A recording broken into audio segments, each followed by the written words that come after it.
Assalamualaikum warahmatullahi wabarakatuh.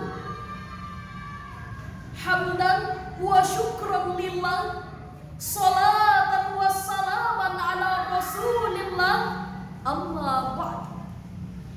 Dewan Hakim yang arif lagi bijaksana, hadirin wal hadirat, para peserta lomba yang insya Allah dimuliakan oleh Allah Subhanahu wa Ta'ala. Puji syukur kita haturkan kehadirat Allah Subhanahu wa Ta'ala, Sang Maha Pencipta. Tiada sekutu yang mampu menandinginya. Pemberi kasih sayang kepada seluruh makhluknya, Tuhan yang maha sempurna, Tuhan yang menguasai seluruh jagat raya. Maha suci Allah Subhanahu wa Ta'ala yang telah mengutus Rasul yang sangat mulia, seorang keturunan Nabi Ibrahim sang kekasih Allah, pemimpin yang sangat bijaksana untuk seluruh umat manusia, yang mempunyai akhlak yang sangat sempurna, sangat mencintai pengikutnya. Beliau adalah Nabi besar Muhammad sallallahu alaihi wasallam, putra Abdullah. Ma'asyiral muslimin rahimakumullah, pada kesempatan yang berbahagia ini, izinkanlah saya untuk menyampaikan beberapa patah kata yang akhirnya saya rangkum menjadi bingkai kalimat dengan judul Generasi Quran Kejayaan Islam. Ma'asyiral muslimin rahimakumullah, ketika awal rencana Barat menjajah dunia Islam, Perdana Menteri Victoria pernah berpidato di hadapan parlemennya. Dia berkata, apabila kita ingin berhasil mengalahkan negara-negara yang penduduknya mayoritas muslim, maka hal yang paling utama harus kita lakukan adalah bagaimana upaya dalam menjauhkan mereka dari kitab ini sambil mengangkat Al-Quran, supaya mereka buta terhadap isi kandungannya. Sebab hanya dengan itu kita bisa menaklukkan mereka. Selama mereka berpegang teguh pada Al-Quran, selama itu pula lah kita tidak akan sanggup mengalahkan mereka. Hadirin, jika kita renungkan ungkapan tersebut, maka akan semakin dalam keyakinan kita bahwa Al-Quran adalah kitab yang sangat penting untuk dibaca, dipelajari, difahami, dijiwai, dan diaktualisasikan dalam kehidupan nyata, sekaligus diwariskan kepada generasi-generasi kita, agar keberadaan Islam, kekuatan Islam, kebangkitan Islam, bahkan kejayaan Islam bisa tumbuh dan berkesinambungan dari masa ke masa sepanjang perjalanan hidup umat manusia. Lantas, bagaimana upaya dalam membangun generasi Al-Quran yang menjunjung tinggi Al-Quran, berpegang teguh pada Al-Quran, mencintai Al-Quran, dan bangga kepada Al-Quran? Kita memerlukan generasi yang berkarakter baik, berotak cerdas, berwawasan luas, dan mau bekerja keras. Apalagi jika dikaitkan dengan kondisi negeri kita yang dikaruniai kekayaan alam yang sangat melimpah, baik hasil pertanian, kehutanan, perikanan, dan pertambangan.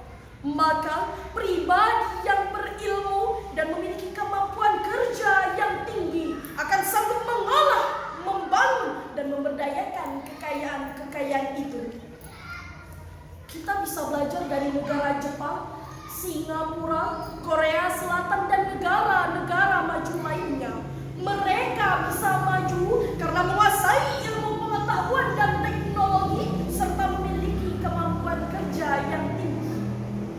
Bagaimana bangsa kita? Bangsa kita pun, hadirin, apabila kita bisa bangun, bisa bangkit, mau menggapai hari esok yang lebih cerah, maka akan sanggup bersaing dan berjajar dengan bangsa maju di dunia. Bahkan untuk menjadi negara superpower pun bisa, dengan syarat memiliki iman yang kuat, menguasai ilmu pengetahuan dan teknologi yang baik, serta memiliki etos kerja yang tinggi.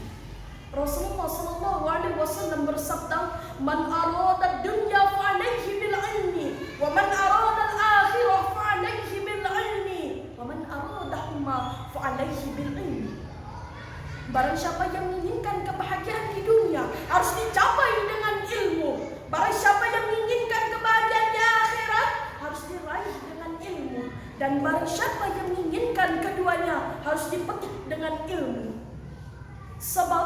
jika yang lahir di negeri kita ini generasi-generasi yang bodoh dan pemalas, maka bagaimana bisa mampu untuk memanfaatkan dan nikmati hasil alam negeri ini?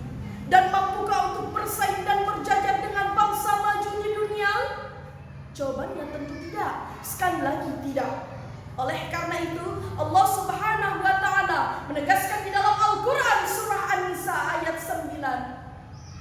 A'udzu billahi minasyaitonir rajim. Bismillahirrahmanirrahim. Wal yakhshal ladzina taraku min khalfihim dzurriyyatan dhi'afan khafu 'alaihim falyattaqullah wal yaqulu qawlan syadid.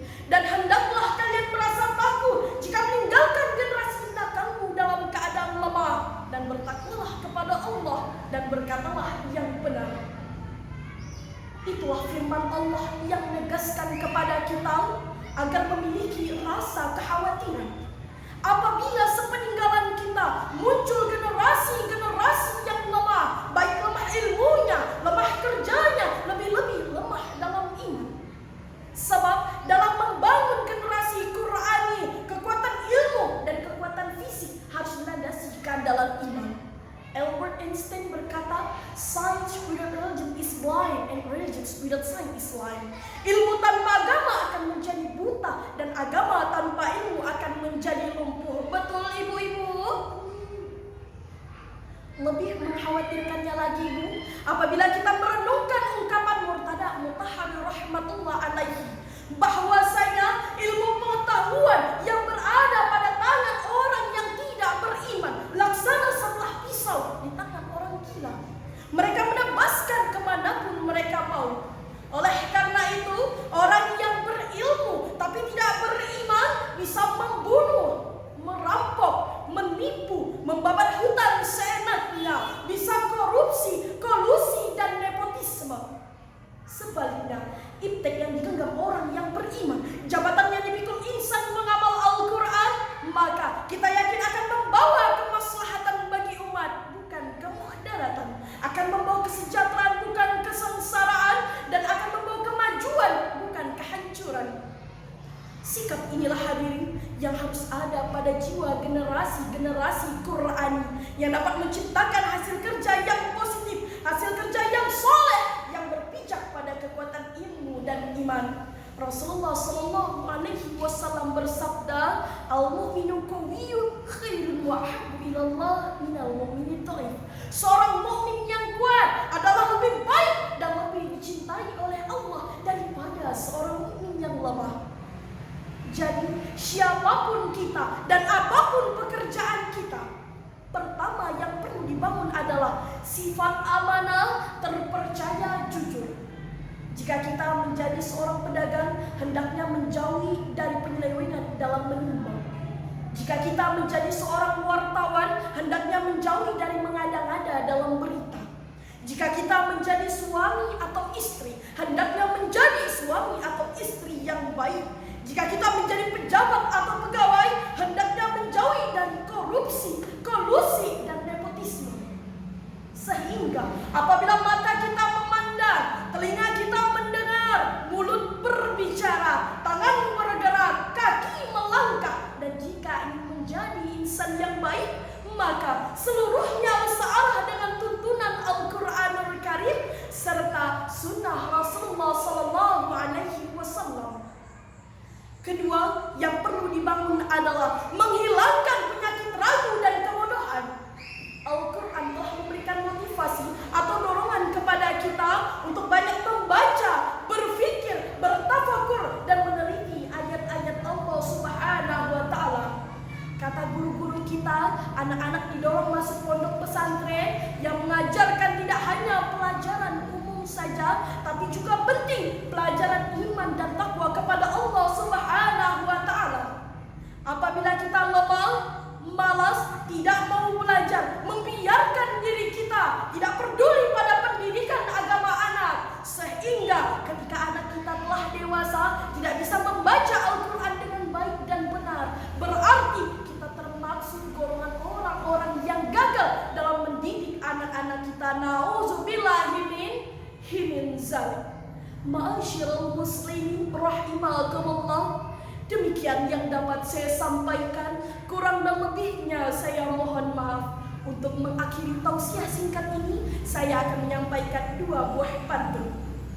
Burung irian, burung cendrawasih, cukup sekian, terima kasih. Mobil Pak Taufik melaju sangat bergaya karena dibenahi satu persatu. Wabillahi